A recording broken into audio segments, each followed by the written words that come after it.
Bonjour à tous, je voulais vous faire une vidéo pour vous expliquer que un jour, un ami à qui j'ai expliqué les choses d'ailleurs, m'avait beaucoup choqué. On était en train de prendre un café tranquillement et puis on parlait de nos difficultés à ma femme et moi d'avoir un enfant. Et donc cet ami commence à nous parler, puisqu'on est chrétiens tous les deux, des malédictions générationnelles. Donc cette chose-là, en fait, part du principe que dans la Bible, il est écrit que Dieu maudit jusqu'à 4 générations, mais par contre, on oublie souvent qu'il fait bénédiction jusqu'à 1000 générations. Vous voyez, la bénédiction, elle est beaucoup plus forte que la malédiction. Et la malédiction, elle n'est valable que pour les personnes qui ne sont pas en Jésus-Christ. C'est pour ça que ça m'a beaucoup choqué ce que l'ami a dit. Et bien sûr, parce qu'il part du principe que si par exemple dans nos familles, quelqu'un a fait de la sorcellerie, de la voyance ou des choses comme ça, alors on est maudit à cause du péché de nos ancêtres. Mais ce n'est pas ce que dit Jésus. Jésus, il dit que quand on vient à lui, eh bien nous vivons une nouvelle naissance. C'est-à-dire que nous naissons de nouveau. Toutes choses anciennes sont passées.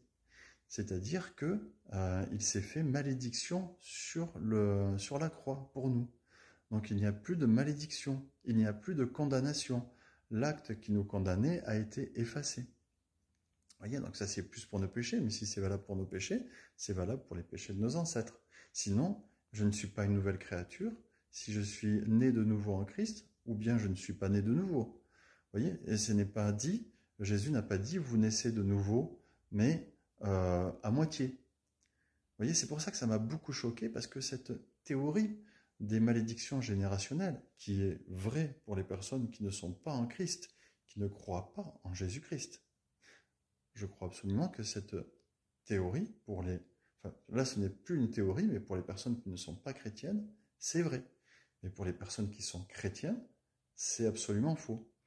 Et c'est même pire que ça, c'est terrible de parler de malédiction générationnelle. C'est ce que j'ai dit à mon ami, et ça a été difficile pour lui de l'accepter. Il ne l'a pas accepté d'ailleurs.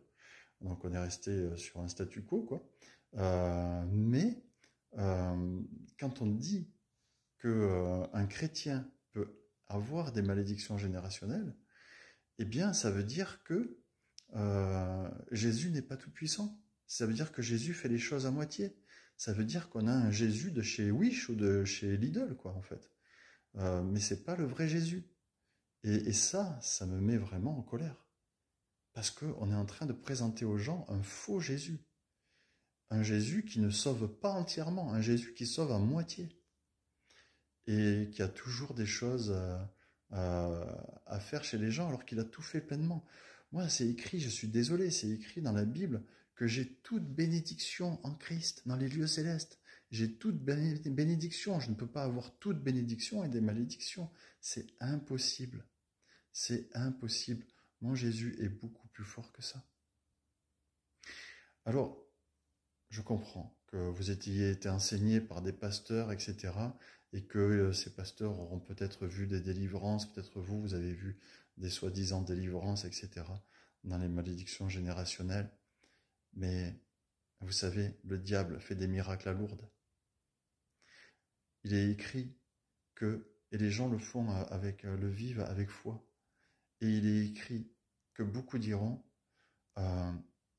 Seigneur, nous avons chassé des démons en ton nom. Et lui répondra, je ne vous ai jamais connu. Est-ce que vous connaissez le vrai Jésus? Le Jésus qui vous fait naître de nouveau, qui fait de vous une créature nouvelle, une nouvelle créature, qui vous délivre de tout. Le vrai Jésus qui vous fait entrer avec lui, asseoir avec lui dans les lieux célestes. Vous croyez que, assis dans les lieux célestes, il peut y avoir des malédictions? Réfléchissez, revenez au véritable évangile. Je vous en supplie parce que vous êtes en train de vous perdre et vous perdez des chrétiens.